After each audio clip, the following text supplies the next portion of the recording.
नमस्कार दोस्तों। छत्तीसगढ़ का ये प्रैक्टिस सेट है। ये आपके आबकारी आरक्षक, एडीआई, प्रयोगशाला परिचारक और जितने भी व्यापक एग्जाम्स होंगे सभी में ये काम आएगा। मेरा उद्देश्य इस सीरीज को लाने का ये है कि मैं आपको एमसीक्यू क्वेश्चंस दिखाऊं। एक क्वेश्चन 4 एक्सप्लेनेशन रहे, 4 ऑप्शन रहे और उसके पीछे बैकग्राउंड में जितने भी कंसेप्ट है पूरा मैं एक साथ क्लियर कर दूं। तो इससे ना सिर्फ आपके 20, 30, 40, 50 क्वेश्चंस तैयार नहीं होंगे, बल्कि उसके पीछे पूरा सब्जेक्ट, पूरा एक टॉपिक तैयार हो जाएगा। ये सीरीज अगर अच्छा लगेगा तो सेशन को लाइक कर देना और बताना कि ऐसे और भी क्वेश्चंस आपको चाहिए क्या। तो पहला क्वेश्चन देखते हैं, कौन से स्थान में गुप्तकालीन सिक्के मिले? पिटाई वल्द, पीतेबंद, खेरनाल या सभी? तो इसका आंसर है उपरोक्त सभी। ठीक, गुप्तकालीन सिक्के मिले कहाँ? सभी स्थल में मिले। अब लाइन से मैं पूरे स्थल को आपको बता देता हूं, लाइन से पूरे स्थल को लिखा देता हूं, पूरा आप याद करते चलेंगे। तो चलो देखो, गुप्तकालीन सिक्के,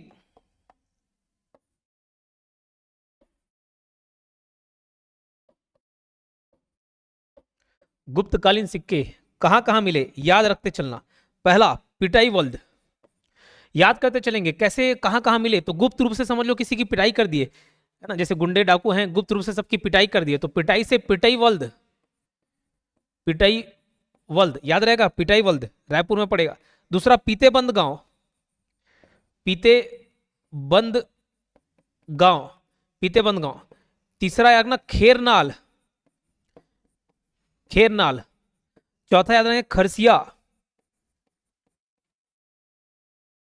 पांचवा ध्यान रखेंगे बानाबरद, बानाबरद। और छठवा याद रखना आरंग, आरंग। ठीक, तो पिटाईवल, पीतेबंद गांव, खेरनाल, खरसिया, बानाबरद, आरंग, यहां से गुप्तकालीन सिक्के मिले हैं। क्या मिले हैं? गुप्तकालीन सिक्के मिले हैं। अब हम ये देखेंगे किसके और कितने। तो सबसे ज्यादा जो सिक्के मिले ना, कुमार गुप्त के हर जगह मिल जाएंगे। पिटाई वल्द, तो किसकी पिटाई की है समझ लो, कुमार की, राजकुमार की पिटाई कर दिए, कुमार गुप्त, कुमार गुप्त। और कितने सिक्के मिले कुमार गुप्त के? टोटल 40 सिक्के मिले, 40 कॉइन्स। तो उसको ऐसे आता है जैसे अली बाबा 40 चोर बोलते हैं ना, तो 40 चोर की पिटाई कर दिया, तो उसे रिलेट करके आप याद कर सकते हो। ठीक, तो कुमार गुप्त के 40 सिक्के मिले। उसका जो पीतेबंद गांव, क्या आप पीते हो? आप बोलोगे नहीं पीता। क्या आप पीते हो? आप नहीं पीता। तो नहीं पीता से 9 याद रखना, 4 9। तो पीतेबंद गांव से कितने सिक्के मिले? टोटल 49। इसमें भी 46 सिक्के अकेले किसके हैं? कुमार गुप्त के हैं। 46 कॉइन्स किसके हैं? कुमार गुप्त के हैं। बचे 3 सिक्के दो के हैं, बचे 3 सिक्के दो के हैं। बोले सर दो के मतलब? बचे 3 सिक्के चंद्रगुप्त द्वितीय विक्रमादित्य, C2V लिख रहा हूं, चंद्रगुप्त द्वितीय विक्रमादित्य के बचे 3 सिक्के हैं। तो याद रह जाएगा, इस तरीके से आपको याद रखना है। खेरनाल, खेरनाल से 54 सिक्के, खेरनाल से 54 सिक्के मिले हैं। 54 के 54 किसके हैं? कुमार गुप्त के हैं। 54 सिक्के किसके मिले हैं? कुमार गुप्त के, याद रहेगा। उसके बाद खरसिया से, खरसिया रायगढ़ से धनुर्धारी सिक्का मिला है, धनुर्धारी सिक्का मिला है, धनुर्धारी सिक्का मिला है, धनुर्धारी सिक्का। ये किसका मिला है? तो ये भी चंद्रगुप्त द्वितीय विक्रमादित्य का, चंद्रगुप्त द्वितीय विक्रमादित्य। धनुष पकड़ा हुआ मतलब सबसे ज्यादा प्रतापी वही रहेगा।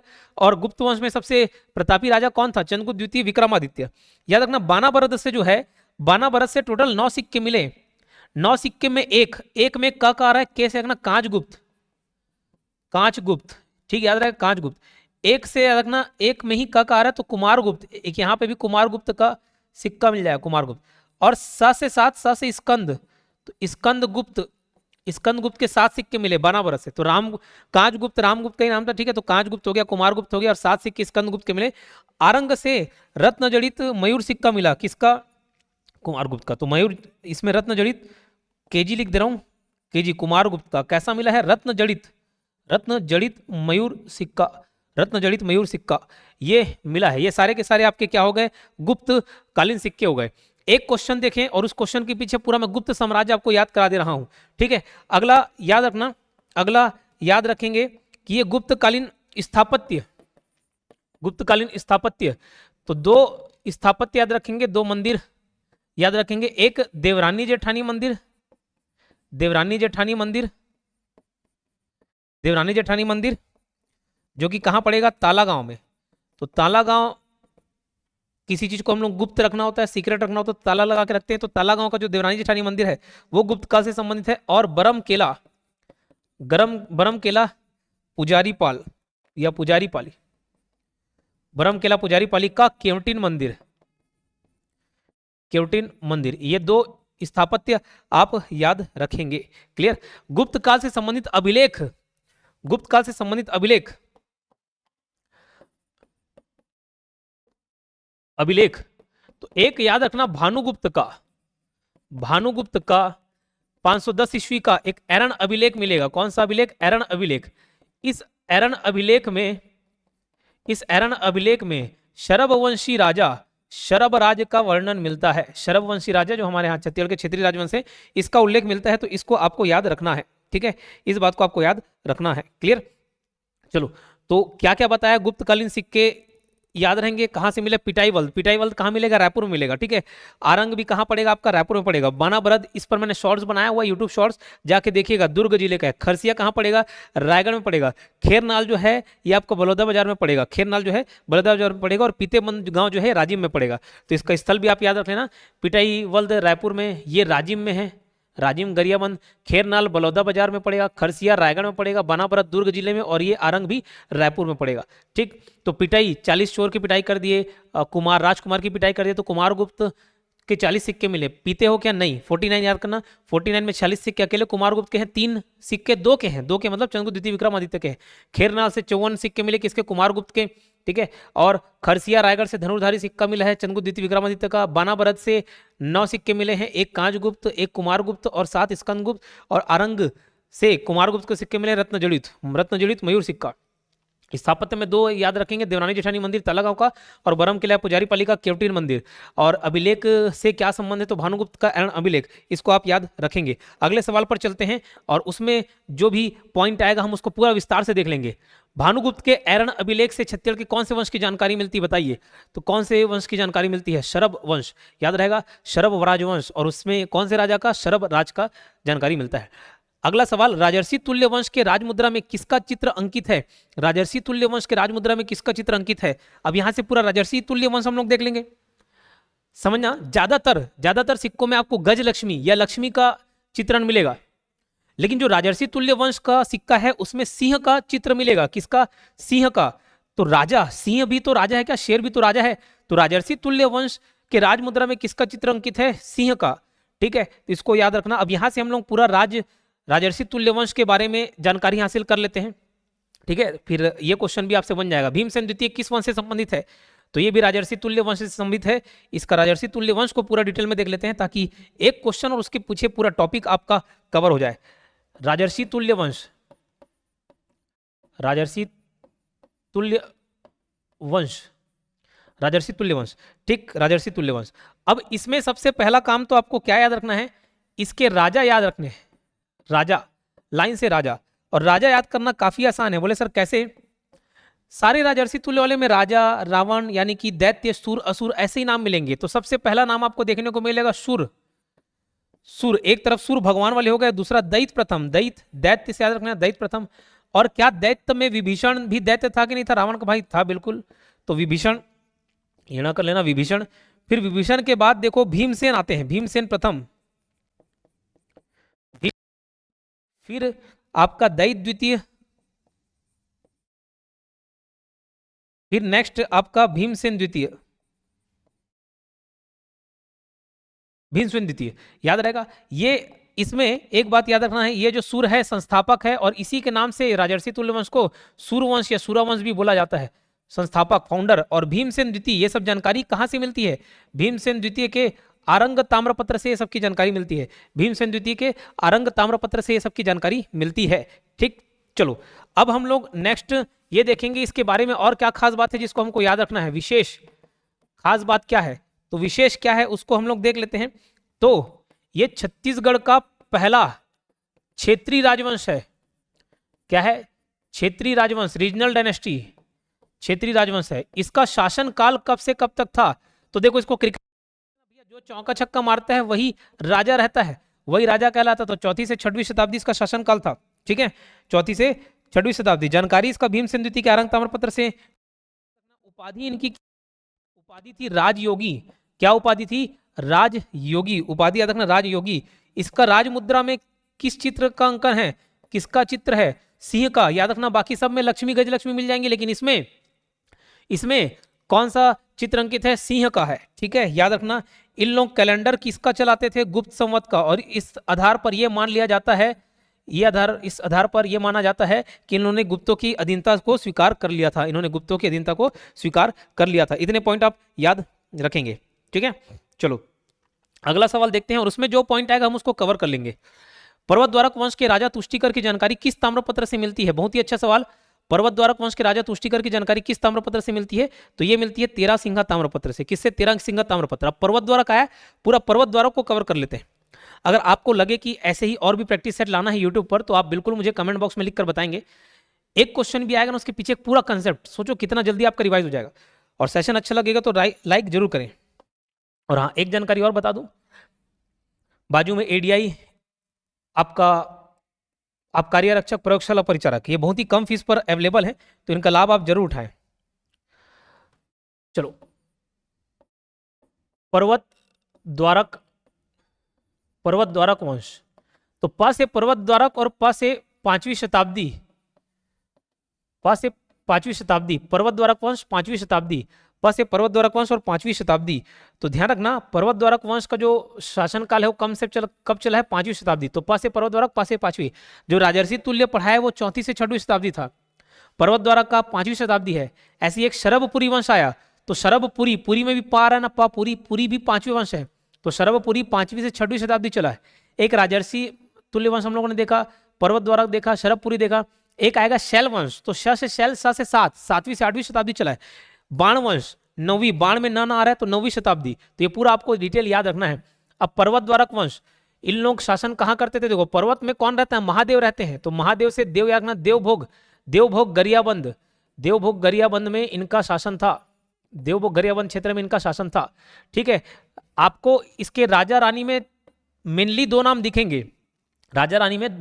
दिखेंगे, लेकिन हम 3 नाम यहां पे लिख रहे हैं। बोले सर 3 नाम क्यों? तो एक देखो, एक कौस्तुंभेश्वरी नाम मिलेगा, कौस्तुंभेश्वरी देवी। ये राजमाता थी, ये राजमाता मानी जाती है ना, ये राजमाता मानी जाती है। उसके बाद देखो महादेव, पर्वत, यही सब याद करें तो महादेव की पूजा कब करते हैं? सोमवार को। तो सोम से अगना सोमन राज, और क्या कर रहे हैं? पूजा कर रहे हैं, तो उनकी तुष्टि कर रहे हैं, तो तुष्टि से अगना तुष्टिकर। तो सुमन राज और तुष्टिकर ये 2 राजा थे, और राजमाता कौन थी? कौस्तुंभेश्वरी देवी। अभी विशेष खास बात क्या है अगर पूछा जाए, तो विशेष बात यह है कि ये किसके उपासक थे? तो उपासक थे स्तंभेश्वरी देवी के। स्तंभेश्वरी देवी के उपासक थे। किसके उपासक थे? स्तंभेश्वरी देवी के उपासक थे। इनका शासन काल क्या था? तो 5वीं शताब्दी था। ठीक है, इसको याद रख लेना। ये पर्वत द्वारक वंश आपका कंप्लीट। अब ये सब जानकारी कहां से मिलती है? तो ता से तुष्टिकर और ता से ही तेरह सिंगा ताम्रपत्र से इसकी जानकारी मिलती है। क्लियर? चलिए अगले सवाल पर आते हैं। 6वां क्वेश्चन, किस शासक को दुर्गराज के नाम से भी जाना जाता है? बहुत ही अच्छा सवाल है। ठीक है, तो इसको बताने के लिए मैं आपको शरभपुरी वंश के बारे में पढ़ाता हूं। तो शरभपुरी वंश के बारे में हम लोग देखते हैं लाइन से। चलो, शरभपुरी वंश, शरभपुरी, तो प से पुरी, प से 5, तो 5वीं से 6वीं शताब्दी इनका शासनकाल रहता है। ठीक है, अब इसको भी 2 भाग में बांट के हम लोग पढ़ेंगे। एक राजा के बारे में देखेंगे और विशेष जानकारी क्या मिलती है उसको हम लोग पढ़ लेंगे। तो राजा, और इधर क्या विशेष है हम उसको याद रखेंगे। ठीक है, तो राजा कौन कौन? तो सनी पाजी करके शुरुआत के ट्रिक याद कर सकते हो। सनी पाजी, शरभपुरी, शनी पाजी। तो देखो, राजा में स से अगना शरभराज, पहला नाम आपको क्या मिलेगा? शरभराज। फिर दूसरा मिलेगा नरेंद्र सेन, सनी नरेंद्र सेन। पाएगा प्रसन्न मात्र। ठीक है, कौन? प्रसन्न मात्र। फिर पाजी जा रहा है तो जयराज को ही दुर्गराज के नाम से भी जाना जाता है। जयराज का ही अन्य नाम क्या है? दुर्गराज। और याद रखना, इसका एक और नाम मिलेगा मानमात्र। तो मानमात्र या दुर्गराज किसका नाम है? जयराज का ही नाम है। ठीक है, जयराज के बाद ये 4 शुरू के सनी पाजी से आप याद रख लेंगे। उसके बाद जो शासक हैं वो कैसे याद रखेंगे? जयराज के बाद राज से याद रखना सुदेवराज। क्या याद रखोगे? सुदेवराज। ठीक, सुदेवराज के बाद एक प्रवरसेन द्वितीय, प्रवरसेन नहीं, प्रवरराज करना उसको, प्रवरराज, राज प्रथम, सातवां और आठवां जो लास्ट शासक रहता है वो भी प्रवर राज नाम रहता है, लेकिन वो द्वितीय। इस बीच में एक जन व्याघ्रराज करके आ जाएगा। ये नल वंश वाला व्याघ्रराज नहीं है, नॉर्मल व्याघ्रराज है, शरभपुरी वंश का व्याघ्रराज है। ठीक है, अब देखो इसमें कहानी एक ये मिलेगी कि आगे चल के सुदेव राज एक सामंत बनाते हैं इंद्रबल को, जो कि उदयन का बेटा रहता है, इंद्रबल को अपना सामंत बनाते हैं। ठीक है, और उसको एक उपाधि दिया जाता है सर्वाधिकारी अधिकर्ता, सर्वाधिकार अधिकर्ता, मतलब सारे अधिकार उसको मिले होते हैं। ठीक, वो सुदेवराज के बेटे प्रहलाद द्वितीय की हत्या कर देता, कौन? इंद्रबल, और अपना फिर एक नया पांडुवंश की नींव रखता है। विशेष खास बात इसमें क्या है ये हम देख लेते हैं, ये पढ़ लेते हैं। तो इसके शरभ वंश के और भी कुछ नाम में है, जैसे अन्य नाम देखें तो अमरार्य कुल या अमराज कुल, ये नाम मिलेगा आपको देखने के। शासनकाल हमने देख ली। राजधानी में 3 राजधानी इसके पढ़ने को मिलेंगे, राजधानी में 3 राजधानी पढ़ने को मिलेंगे।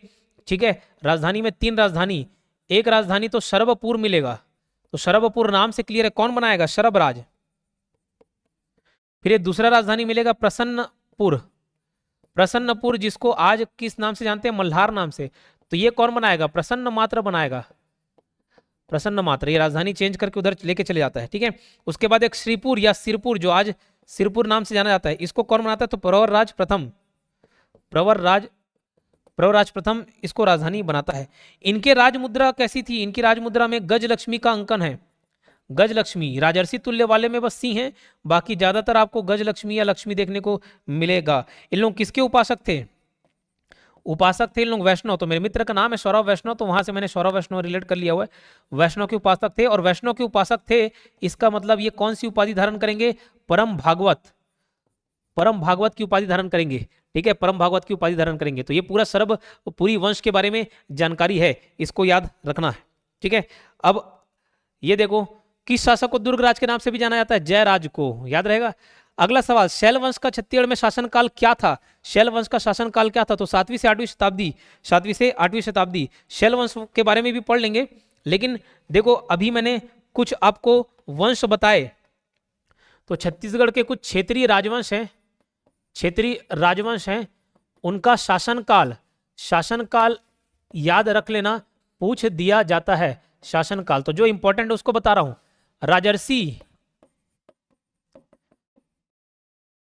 राजर्षि तुल्य वंश, दूसरा पर्वतद्वारक वंश, तीसरा शरभपुरी वंश,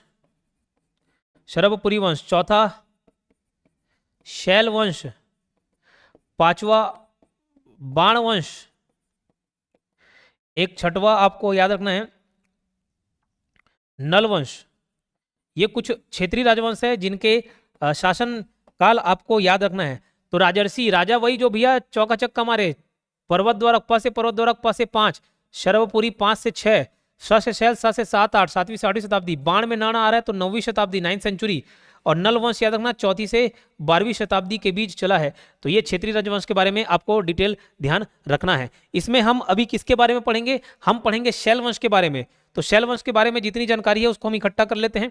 ठीक, शैल वंश, तो शैल वंश 7वीं से 8वीं शताब्दी।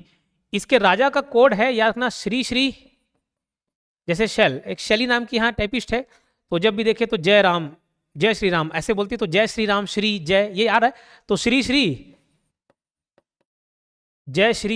जय ऐसे आप कोड याद रख लेंगे। ठीक है, श्री जय। ठीक है, तो श्री जय से आप इसको कोड याद रखना, ये इससे सारे कोड आपको नाम याद रह जाएंगे, श्री जय। ठीक है, तो अब देखो इसके राजा के नाम, राजा कौन कौन मिलेंगे आपको? तो श्री से श्रीवर्धन, फिर दूसरा श्री पृथ्वीवर्धन। अब इसमें पृथ्वीवर्धन बस रिपीट नहीं होता, बाकी सारे शासक रिपीट हो जाएंगे। फिर जय से एक ना जयवर्धन, पृथ्वी रिपीट नहीं होते है ना, बाकी ये वर्धन रिपीट होंगे। तो श्रीवर्धन द्वितीय, तो ये वाले प्रथम हो जाएंगे है ना, पृथ्वी रिपीट नहीं होते। फिर 5वें श्रीवर्धन द्वितीय हो गए, उसके बाद जयवर्धन द्वितीय। इतने सारे ये शैल वंश के शासक हैं। ठीक है, शैल वंश के शासक हैं, इनको आपको याद रखना है, शैल वंश के शासक। ठीक, अब देखो विशेष बात क्या रखना इसमें, खास बात, इनके बारे में जानकारी कहां से मिलती है हम उसको देख लेंगे। तो जानकारी जानकारी कहां से मिलेगी, तो एक ताम्रपत्र है दुर्ग का, दुर्ग, दूसरा बालाघाट का सरहदी ग्राम, एमपी बालाघाट का सरहदी ग्राम, और एक राघोली ताम्रपत्र, राघोली स्पेसिफिकली जयवर्धन का है, ठीक है, जयवर्धन का है। तो इतना डिटेल, ये 3 क्षेत्र से हमको जानकारी मिलती है, दुर्ग, बालाघाट के सरहदी ग्राम और राघोली, राघोली ताम्रपत्र, इन सब से जानकारी मिलती है किसकी, शैल वंश की। ठीक, क्लियर। चलो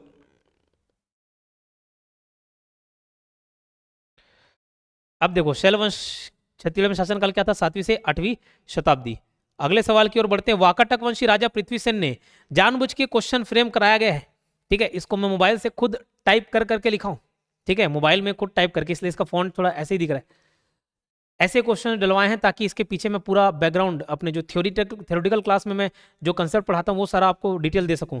वाकाटक वंशी राजा पृथ्वीसेन ने नलवंशी राजा अरसपति भट्टारक को पराजित किया, यह जानकारी किस शिलालेख से प्राप्त होती है, ठीक है, पृथ्वी अर्थ। देखो केसर कहाँ उगेगा, केसर पृथ्वी अर्थ में ही उगेगा, तो केसरी बेड़ा अभिलेख में ही ये जानकारी मिलती है कि पृथ्वीसेन ने नलवंशी राजा अर्थपति भट्टारक को पराजित किया, ठीक है, पृथ्वीसेन ने अर्थपति भट्टारक को पराजित किया। तो इनके युद्ध का क्रम देख लेंगे। अभी तक सिर्फ आप 2 ही युद्ध के बारे में जानते होंगे, ये पूरा 4 युद्ध हमने पढ़ाया है आपको क्लास में, उसको मैं पूरा डिटेल बता देता हूं, ठीक है।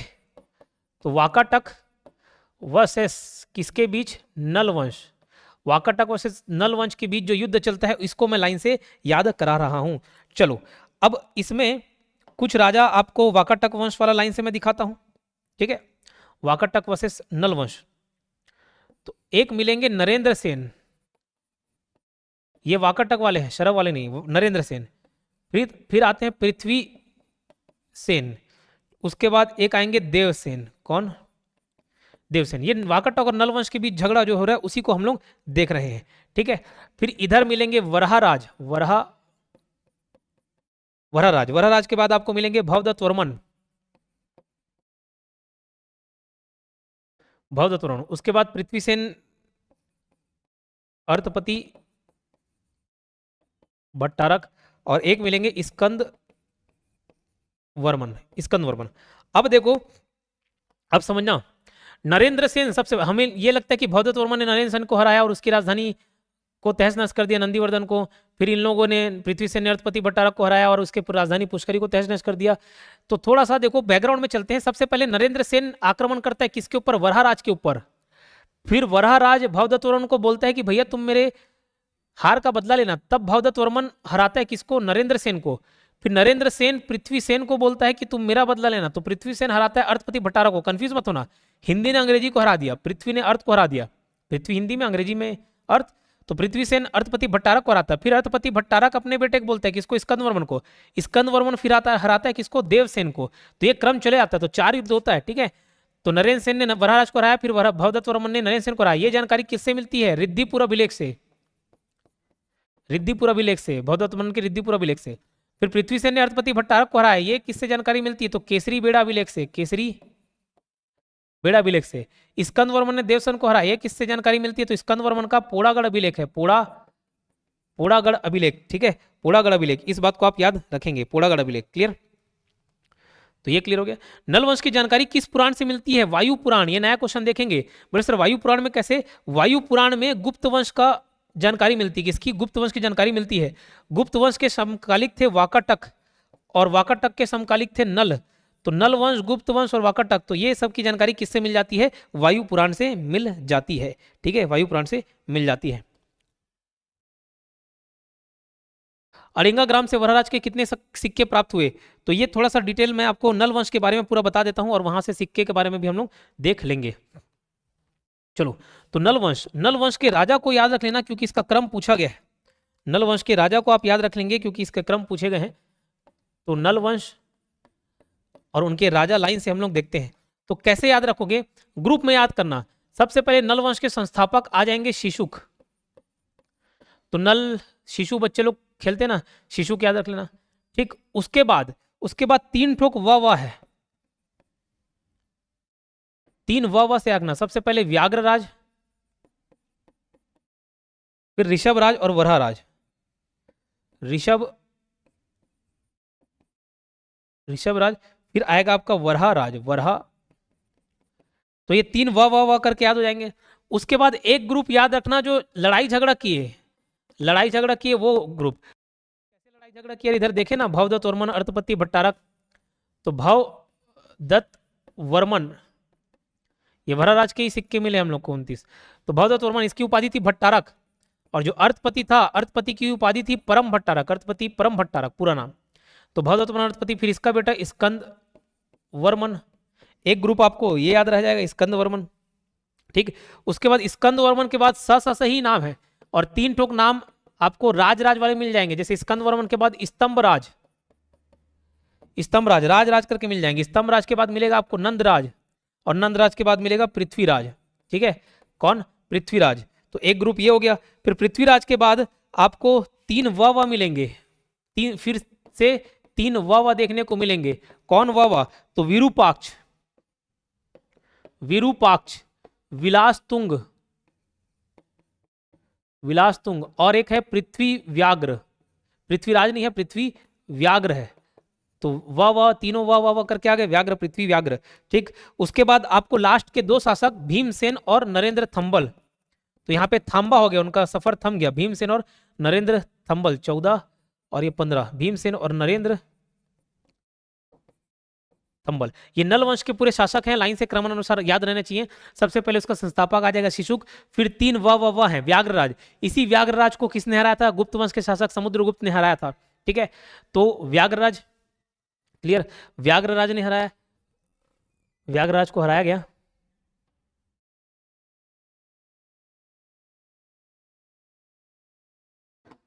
तीन व, व्याघ्रराज, ऋषभराज और वरहाराज।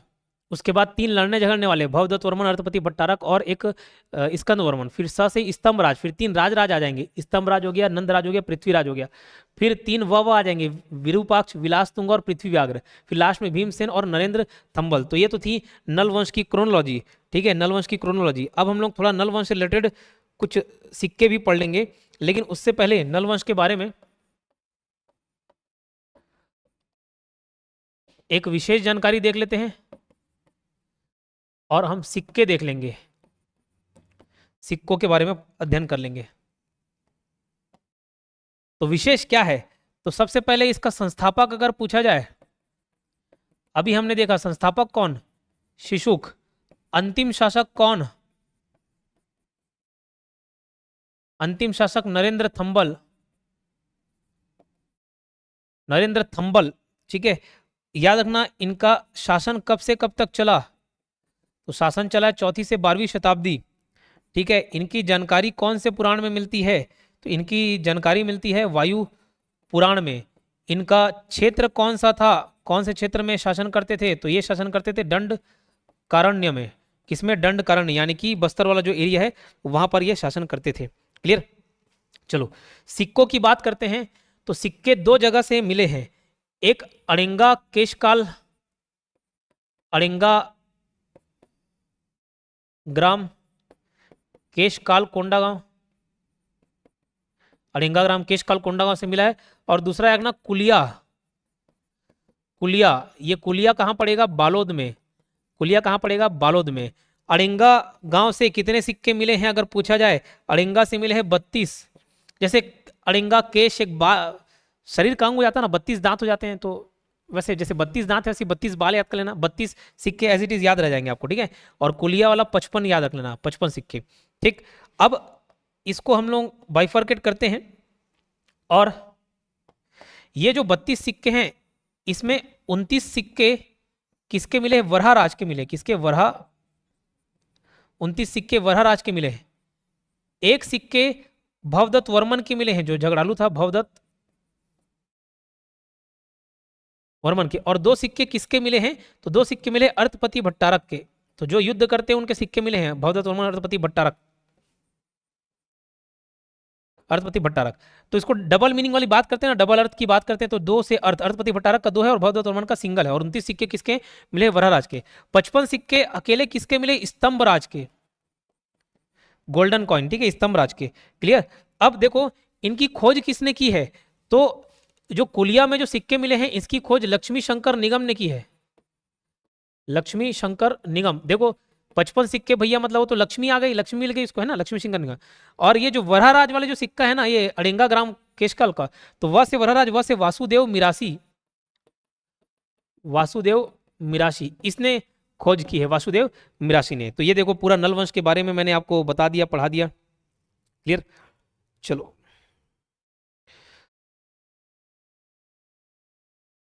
अब हम एक जानकारी आपको और बताना चाहेंगे। ये जो हम लोगों ने पृथ्वी व्याघ्र देखा, पृथ्वी व्याघ्र, तो याद रखना ये जो पृथ्वी व्याघ्र है इसकी जानकारी किससे मिलती है? तो एक दक्षिण भारत में, दक्षिण भारत में यहाँ पे पल्लव वंश चलता था, तो पल्लव वंश के शासक, पल्लव पल्लव वंश के शासक थे जिसका नाम था नंदीवर्मन द्वितीय, नंदीवर्मन द्वितीय। तो इनका एक दान पत्र है, कौन सा दान पत्र है? उद्देदिरम, उद्देदिरम दान पत्र। इस उद्देदिरम दान पत्र में पृथ्वीराज की जानकारी मिलती है। ठीक है, पृथ्वीराज की जानकारी मिलती है। याद रखना विलासतुंग के बाद पृथ्वीराज व्याघ्र शासन करता है, इसकी जानकारी हमको उद्देदिरम दान पत्र से मिलती है। तो कैसे याद रखना? उदय हुआ, पृथ्वी का उदय हुआ अचानक से, तो पृथ्वी का उदय हुआ, पृथ्वी व्याघ्र उद्देदिरम से जानकारी मिलती है। उद्देदिरम दान पत्र है किसका? नंदीवर्मन द्वितीय का है, जो कि पल्लव वंश के शासक थे। इसके बाद लगभग 150 सालों तक कोई इतिहास नहीं मिलता। फिर बाद में 150 साल तक पूरा अंधकार युग माना जाता है। 150 साल कोई कुछ जानकारी मिलती है, 150 साल का गैप रहता है, 150 साल। उसके बाद भीमसेन और रणथंभौर इनकी जानकारी मिलती है। ठीक है, तो ये पूरा नल वंश भी हम एक नजर में देख लिए, हाँ कि ना? चलो, पल्लव वंश के नंदीवर्मन द्वितीय के उद्देदिरम दान पत्र से नल वंश के किस शासक की जानकारी मिलती है? मैंने बताया अभी, पृथ्वी व्याघ्र। बाण वंश के संस्थापक कौन थे? तो ये बाण वंश के संस्थापक थे महामंडलेश्वर मल्लदेव। अब जब बाण वंश आ गए तो भैया पूरा बाण वंश से रिलेटेड एक बार जानकारी देख लेते हैं। ये सबसे बेस्ट तरीका है तैयारी करने का, एमसीक्यू उसके पीछे टॉपिक रिवीजन। तो जो नया पढ़ा है, जो नई पहली बार पढ़ रहे हैं, उनको भी पूरा डिटेल मालूम चल जाएगा, और जो रिवीजन करना चाह रहे हैं फास्ट मोड पे, उनके लिए भी ये रिवीजन हो जाएगा। लगभग देखो प्राचीन इतिहास का 90% रिवीजन हो जाएगा अभी आपका इतिहास। ठीक है, चलो अगला हम लोग देखते हैं बाणवंश। बाणवंश क्या? बाणवंश। और एक चीज और जानकारी बता दूं, जितने भी अभी मित्र रिलेटिव परिचित के होंगे उनको पहले से बता के रख दीजिएगा। हाल फिलहाल में हमारे 2 लाख सब्सक्राइबर होने वाले हैं। जिस दिन 2 लाख सब्सक्राइबर होगा उस दिन 1 घंटे के लिए विशेष ऑफर रहेगा। हमने अपनी जो क्लास प्लस की ऐप की टीम है उससे बात किया है, तो एकदम विशेष ऑफर, ताकि बच्चे ज़्यादा से ज़्यादा हम जुड़ सके। क्या ऑफर रहेगा ये उसी दिन मालूम चलेगा, लेकिन जितने भी परिचित के लोग होंगे जो आगे चल के हमसे जुड़ना चाहेंगे उनको जरूर ये इन्फॉर्मेशन दे दीजिएगा। जैसे ही 2 लाख होगा वो अगले 1 घंटे के लिए विशेष ऑफर रहेगा, तो उसका लाभ आप जरूर उठाएंगे। फिलहाल बाणवंश के बारे में हम लोग लाइन से जानकारी देखते हैं। सबसे पहले इनकी राजधानी क्या थी, कौन से क्षेत्र में शासन करते थे? पाली कोरबा। शासन काल अगर पूछा जाए, शासन काल, तो बाण में ना आ रहा है तो 9वीं सेंचुरी, 9वीं शताब्दी, 9वीं शताब्दी में। इन लोग मूलतः कहाँ के थे? मूलतः ये आंध्र प्रदेश के थे, आंध्र प्रदेश के ये थे। ठीक है, इसमें एक फेमस शासक आपको मिलेंगे, फेमस शासक मिलेंगे विक्रमादित्य, बाणवंशी शासक विक्रमादित्य। ये चंद्रगुप्त विक्रमादित्य नहीं है, बाणवंशी शासक विक्रमादित्य का है। ठीक है, इन्होंने पाली के शिव मंदिर का निर्माण कराया है, पाली के शिव मंदिर का निर्माण करवाया है, पाली के शिव मंदिर को, जिसको प्रस्तर मंदिर भी बोला जाता है। ये कहाँ पे पड़ेगा? आपके कोरबा में पड़ेगा, इसको आप याद रखेंगे। ठीक है, तो अच्छा, संस्थापक यहाँ पर संस्थापक लिख लेंगे, संस्थापक महामंडलेश्वर मल्लदेव, महामंडलेश्वर मल्लदेव इनके संस्थापक मिलेंगे आपको देखने को। चलिए अगला सवाल देखते हैं। निम्नलिखित कथनों पर विचार कीजिए। त्रिकलिंगाधिपति की उपाधि उत्कल के सोमवंश ने धारण की थी। जी बिल्कुल, सोमवंश काफी इंपॉर्टेंट है। त्रिकलिंगाधिपति की उपाधि उत्कल के सोमवंश ने धारण की थी, पहला बिल्कुल सही है। उत्कल के सोमवंश के सभी शासकों ने उपाधि धारण की, यह बात गलत है, सभी ने नहीं। तो मैं इसका पूरा क्रोनोलॉजिकल बताता हूँ ऑर्डर। जो उत्कल के सोमवंश ने धारण की थी तो बात सही है, लेकिन जो पहले शासक थे शिवगुप्त, उन्होंने ये उपाधि नहीं धारण की थी। ठीक है, उसके बाद जो महाशिवगुप्त या महाभागुप्त प्रथम जन्मजय आते हैं, वो जन्मजय से सारा त्रिकलिंगाधिपति की उपाधि धारण करना चालू किया। तो केवल एक सही है। तो ये पूरा हम लोग अब सोमवंश हम लोग पढ़ लेंगे। ठीक है, सोमवंश देख लेते हैं, सोमवंश भी खत्म हो जाएगा। सोमवंश देखो, सोमवंश के 4 ब्रांचेस थे। 4 ब्रांचेज। पहला मैकल का सोमवंश,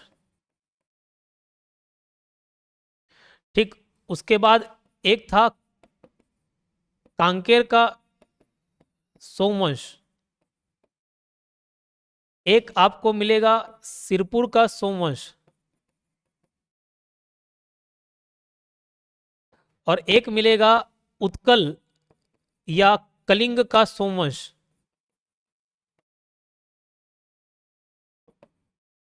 ये 4 क्षेत्र, ठीक है। अभी देखो ये छत्तीसगढ़ का मैप, तो ये आपका मैकल वाला हो गया, मैकल। ये कलिंग उत्कल वाला हो गया। ये महासमुंद सिरपुर, तो सिरपुर के सोमवंश ऐसी कोई पांडुवंश भी बुलाता है, नाम चेंज कर दिए थे, पांडु कर दिए थे। और ये आपका कांकेर का सोमवंश। तो ये चारों वंश के बारे में हमने यहीं पे जानकारी हासिल कर ली। अब देखो इसमें हम लोग सोमवंश के बारे में कुछ डिटेल देख लेते हैं। जैसे मैकल का सोमवंश, तो देखना, याद रखना, इसके राजा में बहुत ज्यादा कंफ्यूजन होता है। तो मैकल में कल कल आ रहा है करके बल याद कर लेना, बल। मैकल का कल कल करके बल याद करना। तो जितने भी बल वाले शासक हैं वो किसके हैं? वो सारे के सारे, वो सारे के सारे मैकल के राजा हैं, मैकल, मैकल वंश। तो मैकल वंश के जितने शासक हैं उनका नाम कैसे याद रखेंगे, राजाओं का नाम कैसे याद रखेंगे? सब में बल है। और बल किसमें ज्यादा रहता है? जवान भैंसी में। किसमें ज्यादा रहता है बल? जवान भैंसी में। तो बोले सर ये कौन सा कोड है? बहुत अच्छा कोड है, जवान भैंसी। ज से अगना जय बल, व से अगना वत्स बल, न से अगना नाग बल, भ से अगना भरत बल, जिसका एक और नाम था इंद्रबल भी नाम था, लेकिन उदयन का बेटा इंद्रबल अलग है, ये नागबल का बेटा भरत बल या इंद्रबल ये अलग है। फिर स से अगना सूरबल। ये सारे बल बल वाले और जवान भैंसी करके कोड याद करना, लाइन से ये शासक आपको देखने को मिल जाएंगे। अब इसमें मैं और क्रोनोलॉजी पूरा बताता हूं लाइन से, इसको हम लोग याद रखना क्रोनोलॉजी को। देखो सबसे पहले जयबल राज करता है, कौन? जयबल। जयबल के बाद आता है वत्सबल, वत्सबल। जयबल के बाद कौन राज करेगा? वत्सबल। वत्सबल के बाद याद रखना नागबल। इस नागबल का विवाह किससे होता है? नागलोक और इंद्रलोक, ऐसे पढ़ना, नागलोक इंद्रलोक। तो नागबल शादी करता है इंद्रलोक, याद रखना इंद्र भट्टारिका से। नागबल का शादी होता है किससे? इंद्र भट्टारिका से। ये इंद्र भट्टारिका और नागबल से उत्पन्न पुत्र का नाम क्या था? भरत बल। इस भरत बल की शादी होती है भारत के लोक से, ना भारत के लोग, लोक से ना लोक प्रकाशा, लोक प्रकाशा। लोक प्रकाशा कौन है? तो सर्वपुरी राजकुमारी है, ये सर्वपुरी राजकुमारी है, सर्वपुरी राजकुमारी है। भरत बल वर्ष लोक प्रकाशा, ठीक है। अब ये भरत बल के दो बेटे रहते हैं, भरत बल के दो बेटे रहते हैं, भरत बल और जो लोक प्रकाशा है इनके दो बेटे रहते हैं। एक का नाम रहता है सुरबल, इसको गद्दी मिल जाती है। तो सूरबल को जब गद्दी मिलती है तो इसका जो दूसरा बेटा रहता है उदयन, उदयन नाराज होकर चले जाता है। कहां चले जाता है? मामा के घर। और मामा का घर किधर पड़ता था? मल्हार। सूरबल की जानकारी हमको दो ताम्रपत्र से मिलती है, एक एक मल्हार ताम्रपत्र से और दूसरा बमहनी ताम्रपत्र। क्या? बमहनी। तो देखो एक मल्हार मतलब अच्छा माल, कोई अच्छा चीज बोलते हैं ना, अच्छा गुड क्वालिटी प्रोडक्ट, तो अच्छा माल है। और सूरा टाइप का है, बेकार टाइप का, तो दोनों रिलेट कर रहे हैं। और ब्राह्मण, ब्राह्मण कोई मांस नहीं खाते, एकदम शुद्ध शाकाहारी, तो जस्ट अपोजिट हो जाएगा सूर और इधर ब्राह्मण, तो सूरबल और ब्राह्मणी याद रह जाएगा। उदयन मल्हार चले जाता है, वहां रूल करते रहता है। तो उदयन का बेटा रहता है इंद्रबल, इंद्रबल। ये इंद्रबल सामंत हो जाता है किसका? सुदेवराज का। किसका सामंत रह जाता है? सुदेवराज का। और आगे चल के इसी के बेटे प्रवरराज द्वितीय की हत्या करके वो गद्दी पर बैठ जाता है, ठीक है, उसके गद्दी पर बैठ जाता है। तो याद रखना फिर आगे चल के इन लोगों ने सिरपुर के पांडुवंश की नींव रखी, सिरपुर के पांडुवंश की नींव रखी, जिसके आदि पुरुष उदयन को बुलाता है। और सोमवंश से नाम हटाकर नाराजगी थी कि हमको भैया गद्दी नहीं मिला, तो सोमवंश की जगह पांडुवंश फिर नाम रख दिया उन्होंने ना। तो इंद्रबल को प्रथम शासक और उदयन को आदि पुरुष बुलाता है। लेकिन उदयन के बारे में कालिंजर शिलालेख में, कल उदय होगा, कल सूरज उदय होगा, ऐसा याद करना। तो कालिंजर शिलालेख में, कालिंजर शिलालेख में उदयन को पहला शासक बताया गया। तो ये कंट्रोवर्सी है, हमको सब पढ़ के चलना है। क्लियर? चलो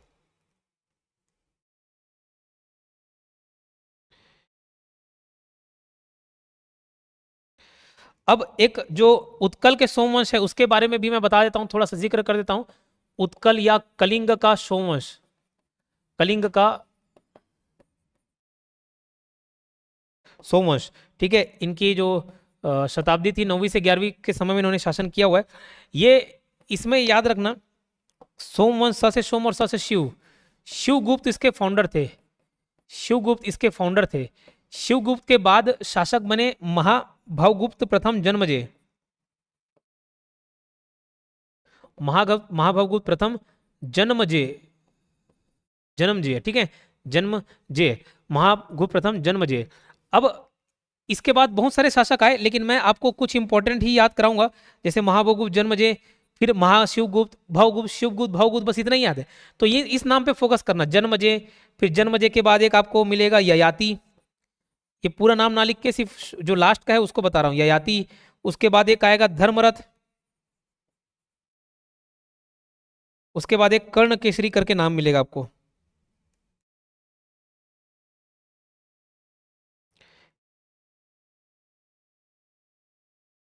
कर्ण केसरी, ठीक है। अब देखो, जो ये उत्कल का सोमवंश था, है ना, ये शिवगुप्त जो ऐसा शासक है जिसको शंकरगढ़ द्वितीय मुग्ध तुंग ये हरा देता है।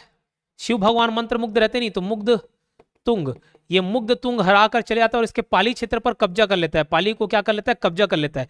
आगे चल के ये जन्म जो है, ये जन्म से एकदम होशियार रहता है, जन्म से ताकतवर रहता है, तो ये पाली को छुड़ाकर तो लाता ही है, साथ ही कौशल, कलिंग और उत्कल, ये तीनों क्षेत्र को जीतने के बाद त्रिकलिंगाधिपति की उपाधि धारण करता है। कौशल, कलिंग और उत्कल, ये तीनों क्षेत्रों को जीतने के बाद त्रिकलिंगाधिपति की उपाधि धारण करता है। तो इसके बाद जितने भी शासक आए, सारे के सारे लोगों ने त्रिकलिंगाधिपति की उपाधि धारण की, सिवाय किसको, शिव को छोड़कर सभी ने त्रिकलिंगाधिपति की उपाधि धारण की, ठीक है। और एक इनकी उपाधि थी कौशलेंद्र, कौशलेंद्र भी इनकी उपाधि थी, क्या, कौशलेंद्र, ठीक है, कौशल के देवता कौशलेंद्र, ऐसे याद रखना, ठीक। अब देखो, इनके शिलालेख है उसको याद रखना। जैसे अंग्रेजी में कहावत है, बॉर्न विथ सिल्वर स्पून, मतलब बचपन से ही एकदम अमीर घर में पैदा होना। तो जन्म से ही अमीर घर में पैदा होना, स्वर्ण वाला, तो इसमें आप इसका शिलालेख याद कर लेंगे, स्वर्ण, स्वर्णपुर ताम्रपत्र, स्वर्णपुर ताम्रपत्र जन्मजय से संबंधित है। या मारो मुझे, मारो मुझे, ऐसा करके मारन जमूर शिलालेख याद कर लेना। जैसे बोलते हैं ना, हाँ मारो मारो, तो मारन जमूर, मारन जमुर, बोले सर और कुछ नहीं जुड़ रहा था, बस यही जुड़ा, मारन जमुर शिलालेख। धर्मरथ, जैसे हमको भी घूमना भैया, महुला जाना है, धर्मरथ में महू जाऊं, महू जाऊं, तो एक ना महुल पारा, महुला ले जाओ, महुल, महूल पारा ताम्रपत्र। और कर्ण केसरी भैया हमारे लिए रत्न है, तो रत्नागिरी, रत्नागिरी ताम्रपत्र से किसकी जानकारी मिलती है, कर्ण केसरी की, तो रत्नागिरी, कर्ण केसरी। महुला जाना है धर्मरथ में, तो महूल पारा, धर्मरथ, या मारो मुझे, यस यस मारो मुझे, ऐसा मारन जुमुर ययाति और स्वर्णपुर जन्म जय, इतने बात को आप याद रखेंगे, क्लियर। चलो, यही लिखा हुआ है, देखो उत्कल के सोमवंश के सभी शासक, सभी नहीं, शिवगुप्त ने तो धारण ही नहीं किया। अगला क्वेश्चन, छत्तीसगढ़ के संदर्भ में सोमवंश की कितनी शाखा थी। तो भैया देखो, छत्तीसगढ़ के सोमवंश में कितनी शाखा थी, 4 थी। एक, दो शासक के बारे में, 2 शाखा के बारे में तो पढ़ लिया हम लोगों ने। देखो, सोमवंश, सोमवंश का मैकल वाला हम लोगों ने देख लिया, बल वाले शासक। उसके बाद उत्कल वाला देख लिया, सिरपुर का सोमवंश, कांकेर का सोमवंश, ये 2 बच रहा है। चलो,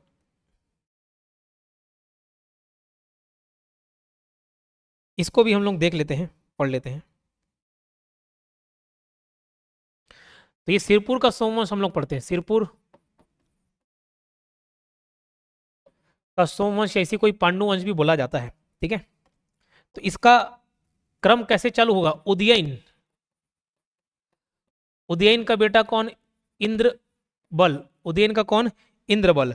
अब इस इंद्रबल के 3 बेटे, इस इंद्रबल के 3 बेटे, नंदराज प्रथम, जिसको नंदराज भी बोला जाता है, नंदराज प्रथम, जिसको नन्नराज भी बोला जाता है। उसके बाद एक ईशान देव, ईशान देव, ई का बेटा ई, ईशान देव, इसने लक्ष्मणेश्वर मंदिर का निर्माण कराया है, लक्ष्मणेश्वर, लक्ष्मणेश्वर मंदिर का निर्माण कराया किसने, ईशान देव ने। और एक भावदेव रणकेसरी, भावदेव रणकेसरी, ये 3 बेटे मिलेंगे। ये नंदराज प्रथम, ध्यान रखना, नंदराज प्रथम जिसका नाम नन्नराज भी है, इसका बेटा नहीं होते रहता, इसका बेटा नहीं होते रहता, तो इसने एक तीवर देव को गोद लिया, किसको लिया, तीवर देव को गोद लिया, ठीक है। लेकिन जब ये बूढ़ा था तब इसको सफलता मिली और इसका एक बेटा आया जिसका नाम रखा क्या, चंद्रगुप्त। लेकिन चूंकि तीवरदेव बड़ा था तो राजगद्दी किसको मिल जाती है, तीवरदेव को मिल जाती है। और तीवरदेव के बाद गद्दी किसको मिलती है, नंदराज द्वितीय को मिल जाती है। इसने अपने बच्चे का नाम अपने पिता के नाम पर रख दिया, नंदराज द्वितीय को मिल जाती है। फिर याद रखना चंद्रगुप्त के बाद देखो तीवरदेव और चंद्रगुप्त ये दोनों भाई हो गए, नंदराज द्वितीय इसको गद्दी मिली तीवरदेव के बाद। लेकिन जैसे ही इसकी मृत्यु होती है तब चंद्रगुप्त बोलता है कि नहीं नहीं भैया, आप गद्दी पर मेरा अधिकार है क्योंकि मैं असली वंशज हूं।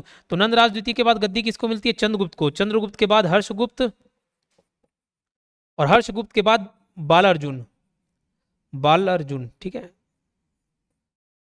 बालार्जुन। हर्षगुप्त के बाद किसको गद्दी मिलती है, बालार्जुन को। ठीक है, तो ये जो चंद्रगुप्त रहते हैं नंदराज द्वितीय के चाचा रहते हैं, ना कि भाई, है ना, ये चाचा रहते हैं नंदराज द्वितीय के, याद रहेगी ये बात। चलो,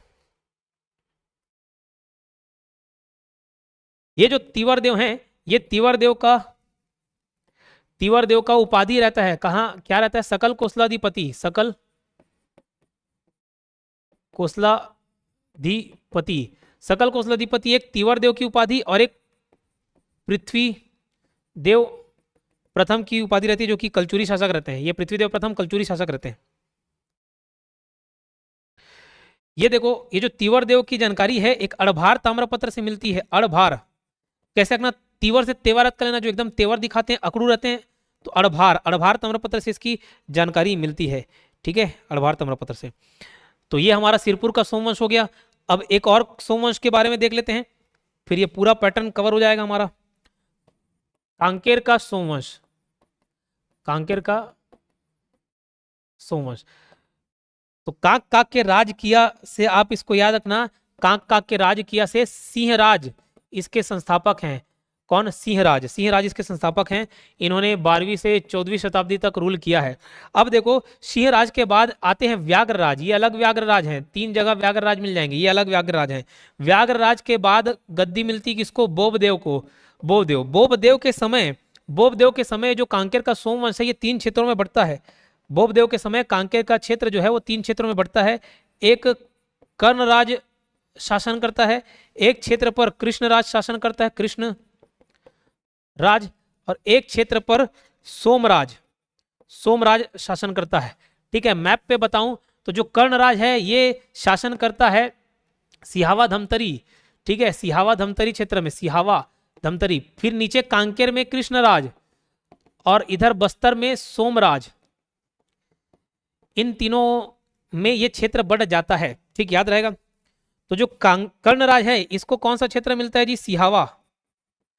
ये जो क से कृष्णराज है, क से कांकेर याद करना, इनको कौन सा क्षेत्र मिलता है, कांकेर का।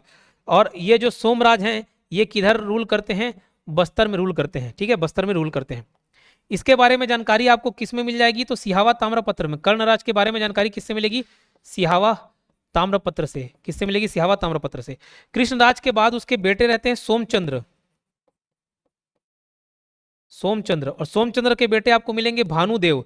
तो कांकेर में एक जगह है भानु प्रतापपुर, तो भानुदेव का, भानु प्रतापपुर से आना, कांकेर शिलालेख से इनकी जानकारी मिलती है।